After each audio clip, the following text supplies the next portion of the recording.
Yo, what is going on, guys? It is your boy Zienx here, back today with another video. Just a few short days ago, Activision and Treyarch released the first official trailer for the newest map coming to Black Ops 6 called Terminus. In that video, we got to see some old characters returning from Black Ops Cold War to introducing some new characters, as well as establishing the main storyline going into Black Ops 6.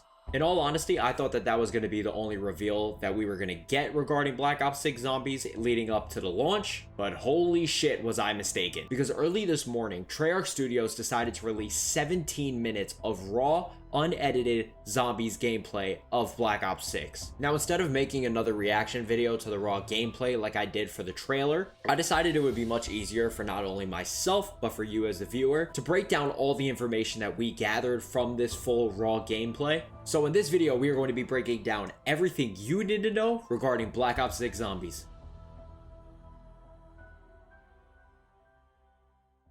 As far as the storyline goes, we learned in the official trailer that Terminus directly follows the events of the ending of Cold War, which would be the map Forsaken. For those of you who didn't play much Cold War like myself, the team from Cold War successfully closed the last remaining dimensional portal, banishing the denizens back to the Dark Aether storyline. Samantha Maxis heroically sacrifices herself to close the portal from the inside. However, their triumphant victory was met with repercussions. The team staff members were arrested shortly after on direct orders from the project director, which was later revealed to us to be Edward Richtofen. What a surprise, the German fuck is pissing off another group of people trying to defend their lives against a zombie horde. The former team, consisting of Weaver, Carver, Gray, Raptor 1, and Strauss, were incarcerated and sent over to an outpost in the Philippine Sea, known as the map we have now, Terminus. Over half a decade later, the initial cutscene reveals a mysterious character breaking the former team out of their prison cells. This new character will later be revealed to us as Maya Alganaldo.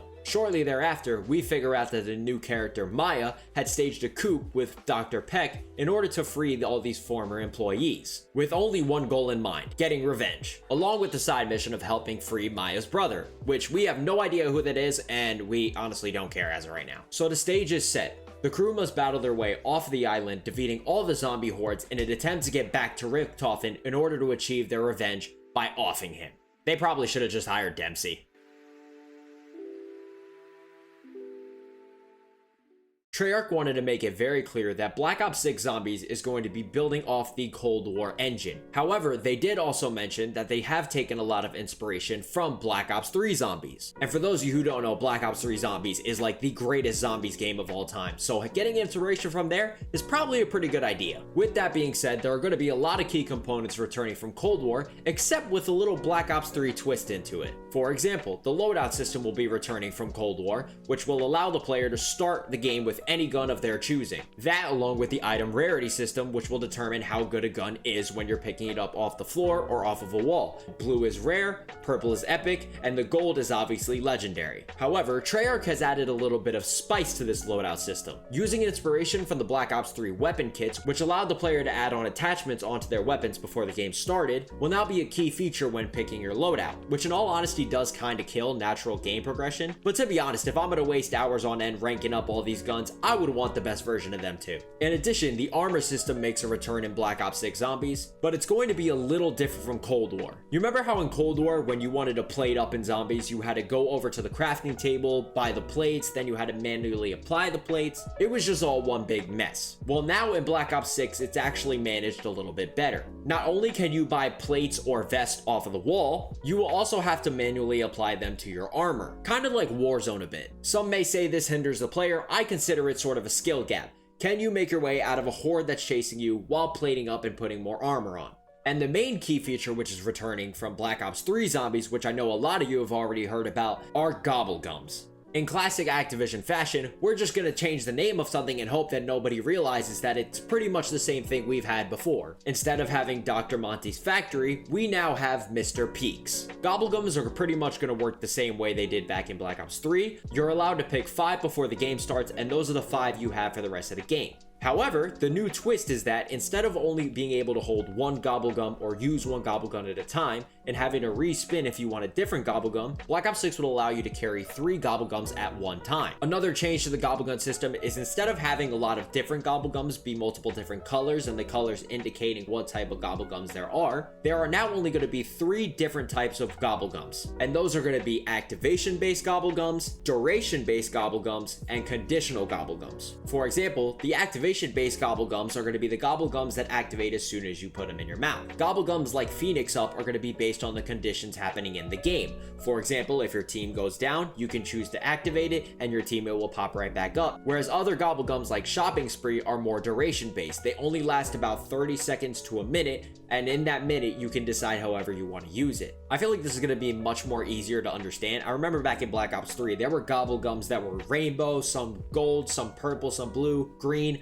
I don't even know what half of them meant. I just know there was the 5 best ones, and those were the 5 best ones that I used. And the most important change to the gobblegun system is that there is no more currency being used to get gobblegums. You remember back in Black Ops 3 where you had to play the game to get liquid diviniums, and then from those liquid diviniums you can spin a random wheel generator, and based off that random wheel generator is the gobblegums that you would get? Well, that concept has been completely abolished in Black Ops 6. Now the only way to get gobblegums is the way it should be, by playing the game. As the rounds go later on, every time you spin the gobblegum, it could be more rare, it could be less rare, it's completely random. All you know is at the start of the game, you get to pick which 5 gobblegums you want, and it's completely random during the game when you get those gobblegums.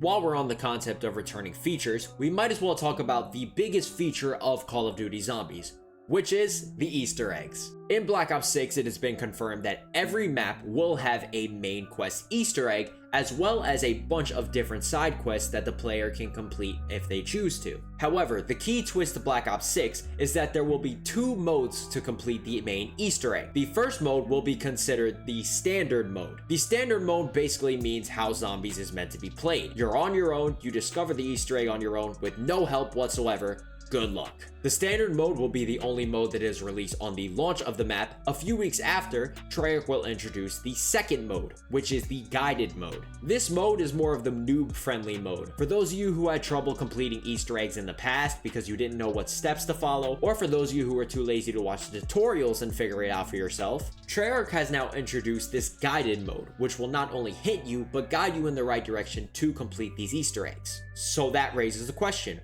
why would I want to complete the standard version of the Easter egg when you're just going to tell me the answers halfway through the season? Well, knowing Treyarch, they have an answer for everything, and they thought about this question. Basically, the incentive is, for those people who manage to complete the Easter egg before the guided mode comes out, you will actually receive in-game rewards for completing the Easter egg, which knowing Activision is probably going to be a shit calling card that no one cares about. But hey, if you're one of those guys who like talking shit to your friends because you completed something and they're a newbie and didn't really complete it, then this is definitely for you. If you're one of those players who's not really into zombies, or you don't really feel like watching an hour-long Raffle Waffles tutorial video, then the guided mode might be more your speed. Or who knows, maybe those extra rewards would be something along the lines of giving you a better starting gun like it was in Black Ops 3 when you completed all the map's Easter eggs. But one thing is for sure, every map will have a main quest, and every map will have a bunch of cheeky side Easter eggs that I can't wait for people to find out.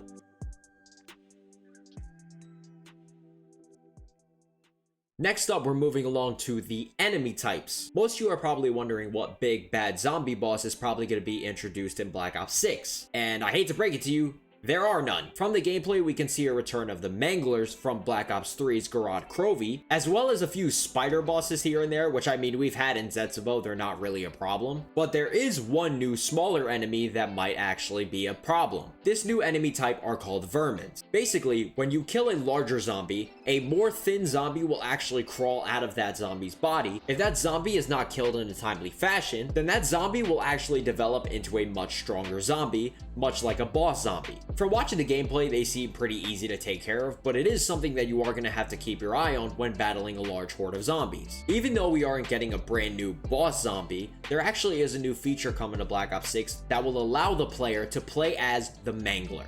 The Mangler Serum, which can be purchased at a crafting table, allows the player to play as the Mangler for a short duration. Apparently, according to the people who have played the game early, this serum is super expensive and something you're not going to get until much later in the game. But I think this is a super cool twist on like the whole turn zombie thing where you can actually be a zombie and fight against the zombie horde as one of them. Especially the Mangler, because that dude used to knock me down so many times back in the day. It's going to be interesting to see how expensive it is and if you actually have to survive a really long time before you get it and how often you can get it. I can just see the high rounders making it a high round strat, just become the Mangler every round.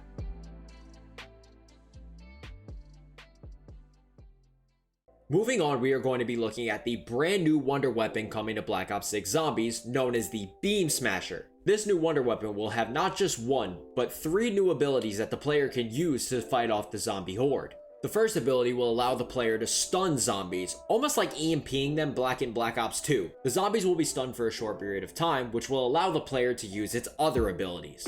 The second ability is the Ultra Fire function. This wonder weapon shoots a high velocity lightning beam, which can easily take out a group of zombies that have already been EMP'd. As we can see from the gameplay, this ability looks sick. But one thing that does suck about having a high caliber wonder weapon is the reload process. Good thing for the player, upon reloading the Beam Smasher, a shockwave will sound out to all nearby zombies, defending the player from anyone who's about to swing at him. This kind of reminds me of like Electric Cherry, whereas you reload, a little shockwave goes around and any zombies that are like immediately close to you get zapped. This is like a really cool defense mechanism, especially because it looks like that this thing takes years to reload.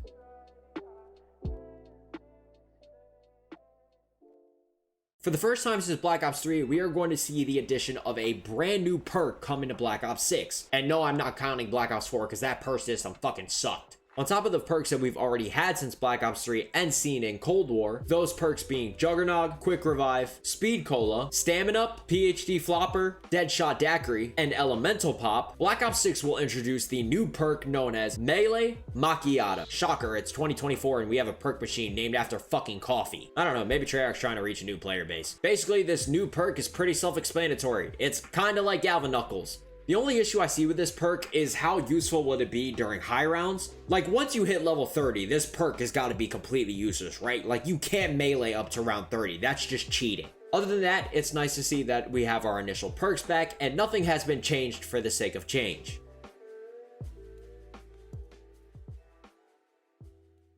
One of the most important gameplay changes that is coming to Black Ops 6 is the save and continue option. Yup, you heard that right. Now in Black Ops 6, you're going to be able to pause a game, save it, exit out of that game, and continue that game later on. You also have the ability of playing a map in between those games. So for example, if you're on an Easter egg run on Terminus, but your friends are hitting you up saying they want to play the new map Liberty Falls, you can actually pause your game mid-Easter egg, save it, go play with your friends, and then come back to that Easter egg later on. However, with great power comes great responsibility. There are certain rules to this save and quit function. You can't really pause the game right before you die to save yourself and then come back to it another time when you're feeling emotionally okay. The rules are you must be full health in order to save the game. Also, you only have one save slot, so if you save one game and you start up another game, you can't save that second game without clearing the memory of that first game. Another major change coming to Zombies is the ability to join a match mid-game. For example, if for whatever reason you happen to lag out of your Zombies match with your friends, you can actually rejoin the match later on. This is super huge because I remember back in the day, there's been 1 or 2 times where I was on one of the last steps of the Easter egg and my teammate ended up lagging out. I couldn't really stop the game, I just kind of had to continue the Easter egg by myself. Thankfully now, if I do lag out for whatever reason, I can join my friend's session back and continue on the Easter egg where I left off. This is something that's super crazy to me because I felt like we should have had this in Zombies like many moons ago, but I'm happy that it's coming into the game now.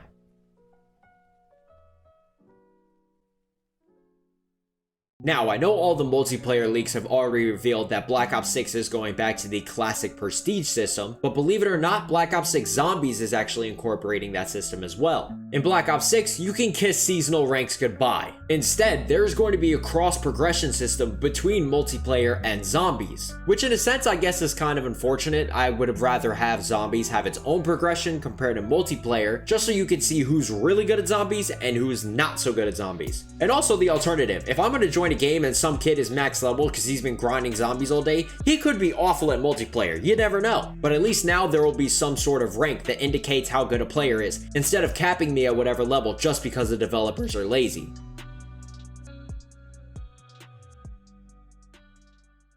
And with that, that concludes today's video. I know it was a lot of information to take in. 17 minutes of unedited raw gameplay is a lot to break down, so I hope this made it a little easier for you. If you did stick around until this point, definitely be sure to leave a like and subscribe. I will be covering all related Black Ops 6 leaks and trailers, so definitely be sure to keep an eye on that in the future. I'm super hyped for zombies. I hope you are too, and I'll catch you in the next one.